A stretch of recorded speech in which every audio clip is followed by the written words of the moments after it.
Now let's look at the workings of our solar system.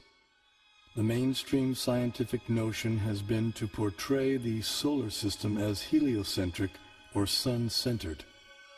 In the Vedic geocentric model, the sun, planets, and constellations revolve around the Earth in an approximately 24-hour period.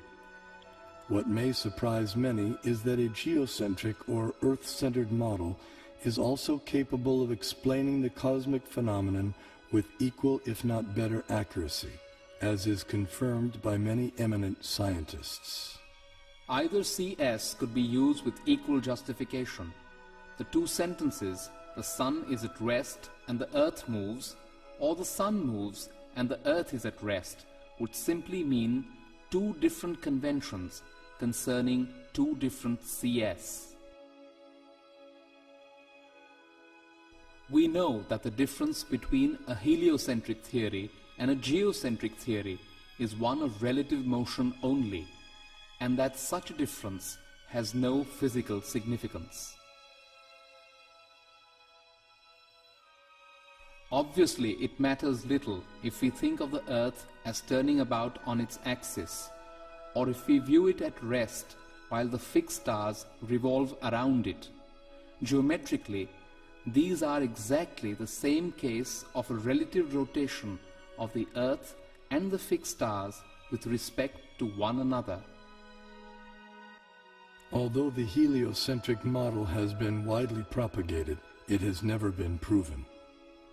There is no planetary observation by which we on Earth can prove that the Earth is moving in an orbit around the Sun.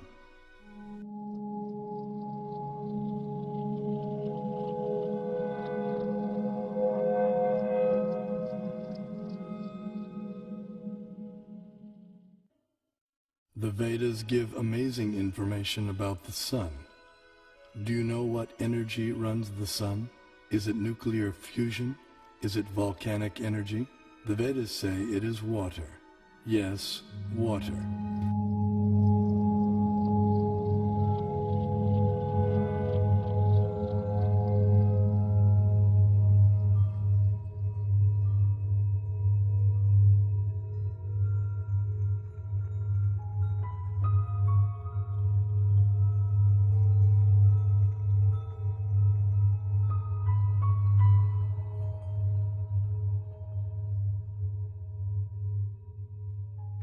Modern science knows that sunlight contains many types of rays, such as ultraviolet, infrared, gamma rays, X-rays, etc. The Vedas describe that sunlight contains 100,000 different types of rays, each possessing specific subtle properties.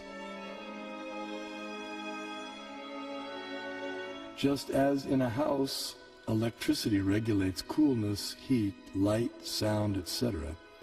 So the sun's rays control heat and cold, day and night, summer and winter, darkness and light throughout the universe.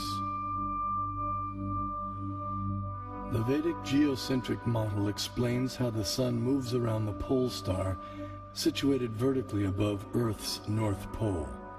As the sun goes around the Earth globe, we experience day and night.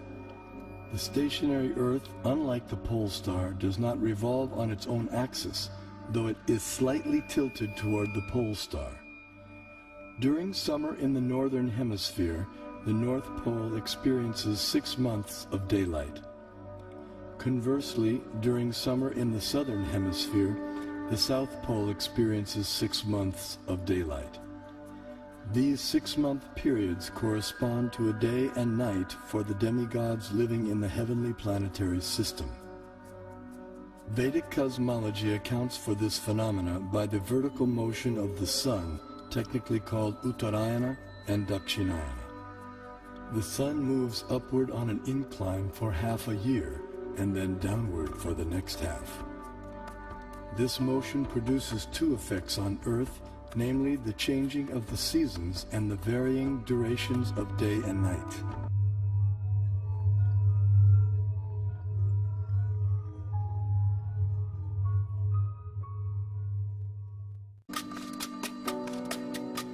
The zodiac is a conceptual celestial plate encompassing the entire sky.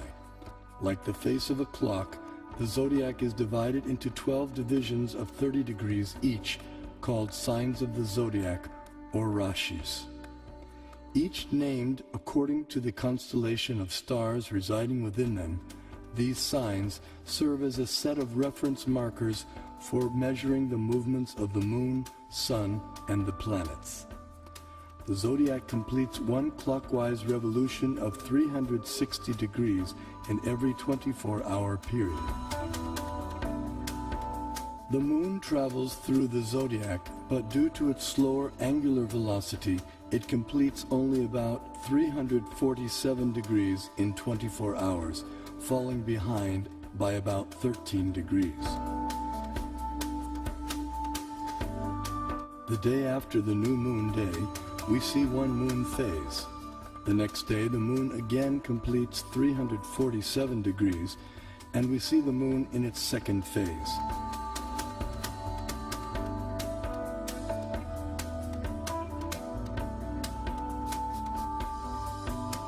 In this way, the moon appears to travel in the opposite direction through the zodiac. This is also called retrograde motion. Thus, the phases of the moon increase each day for 15 days until the full moon. Then the moon's phases decrease gradually by one phase each day until the dark moon night.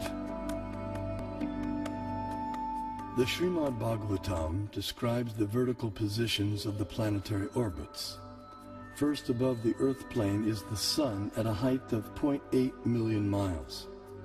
Next higher comes the moon at 1.6 million miles, followed by the nakshatras, 28 stars, at twice the height, then Venus, Mercury, Mars, Jupiter, Saturn, Saptarishi constellation, and then finally the pole star at a height of 30.4 million miles.